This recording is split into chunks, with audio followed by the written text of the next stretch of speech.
Il voyage un peu partout à travers le monde et puis il nous a fait l'honneur d'être parmi nous ce soir. Donc je vais appeler Monsieur Salim Ben Abdelrahman.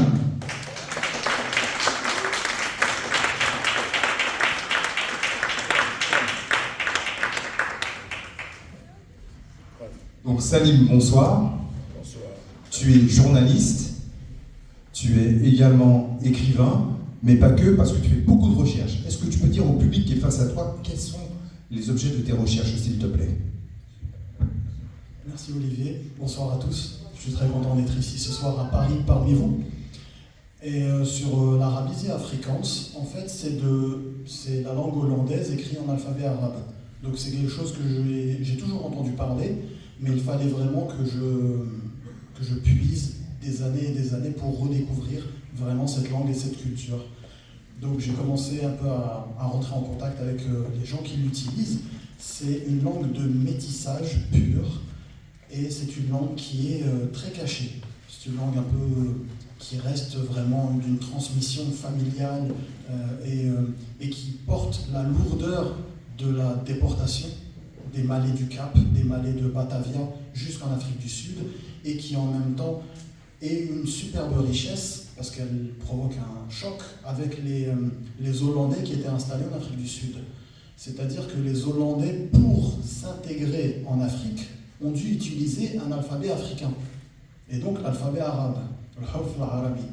Et ça, c'est quelque chose d'exceptionnel, parce que c'est tout l'entourage qui est lié à la culture arabe. On a les Comores juste à côté, on a le Mozambique, on a toute cette tradition de Zanzibar à côté, et donc les Hollandais, un peuple européen, blanc, qui se dit « moi je veux être africain, je veux vraiment m'intégrer », à utiliser sa langue en alphabet arabe. Et ça c'est spectaculaire, c'est incroyable. Et à laisser justement cette langue et cette tradition se développer, avec un métissage spectaculaire avec les Malais du Cap.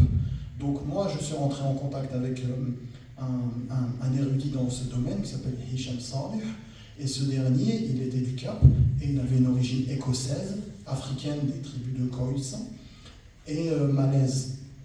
Donc c'était toutes ces trois grandes, donc européennes, africaines locales et malaises. Donc c'est ces trois grandes cultures qui sont mêlées et qui ont donné l'afrikaans, l'arabisie afrikaans.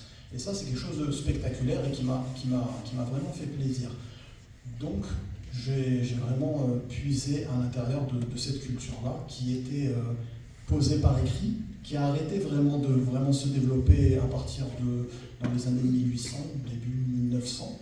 Donc il y avait tout un travail de modernisation à faire que j'ai fait avec le Tal Museum, dont le représentant, Sidran Bussadema, était vraiment quelqu'un de très ouvert. Il est francophone, il a vécu à La Réunion et il aime la langue arabe, il aime cette culture et c'est très touchant. Donc on a vraiment une bonne connexion. On s'est donné rendez-vous à Den Haag, en Hollande, et on a beaucoup discuté, et à la fin on a fait cette interview. Voilà.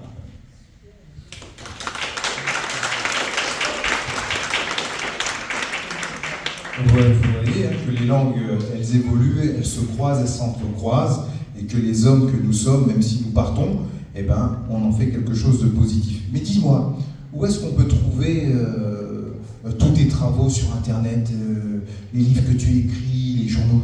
Tu peux nous en parler un peu plus, s'il te plaît? Bien sûr. Alors c'est le journal Retour Arabe, Rujua Arabi. C'est un média sur plusieurs supports. C'est le premier journal fait localement en France de langue arabe. Donc il a été publié dans la ville de Toulouse, là où tu es venu nous voir souvent à Toulouse, et tu as vu notre organisation à Toulouse. Donc ce journal s'est vendu en librairie dans la ville, et c'était une première, c'était spectaculaire. La Dépêche du Midi, Le Parisien en ont parlé, et c'était une fierté pour moi. Maintenant, je m'engage dans un nouveau défi, encore plus intéressant. C'est vraiment un journal en arabisie afrikaans et en langue arabe, parce que moi je suis plus arabophone, qui va être diffusé en Belgique, en Hollande et en France, pourquoi pas. Donc là-dessus, on est sur les trois pays pour vraiment faire découvrir cette langue et cette culture, parce que le lien entre la Hollande et l'Algérie, dont je suis originaire, est spectaculaire, est vraiment très grand. C'est-à-dire que les deux pays ont eu Espagnols. Et donc, se sont vraiment battus, se sont vraiment libérés vis-à-vis de ce dernier, notamment dans ma région, dans l'Ouest. Et donc, on retrouve énormément de similitudes, de choses, et les Hollandais sont un peuple révolutionnaire aussi de base, mais leur culture a été beaucoup étouffée ces derniers temps. Donc, c'est intéressant de repuiser dans ça. Donc, en tant qu'homme de culture, moi, j'aime aller voir les gens et leur dire, voilà une richesse, votre langue se pose en alphabet arabe. Ils sont super étonnés. Comme j'en parlais avec l'ambassadeur des Pays-Bas en France, il était très très étonné. Et comme d'autres aussi néerlandais, donc c'est beau. Et en même temps, ce que j'aime, moi, c'est que dans le subconscient, ça leur parle, en fait. La liberté d'un peuple, c'est quelque chose qui se transmet de père en fils, qu'on n'oublie pas, mais des fois c'est étouffé. Donc, les hommes de culture sont là pour faire des rappels, pour un peu secouer les gens, un peu les choquer, leur dire, n'oubliez pas, vos ancêtres, c'était des grands navigants. Vos ancêtres, c'était des hommes exceptionnels. Rappelez-vous cette histoire. Donc au début, ils vont être un peu choqués, et après, ils vont ouvrir leur cœur. Et ça, c'est magnifique. Waouh, bravo.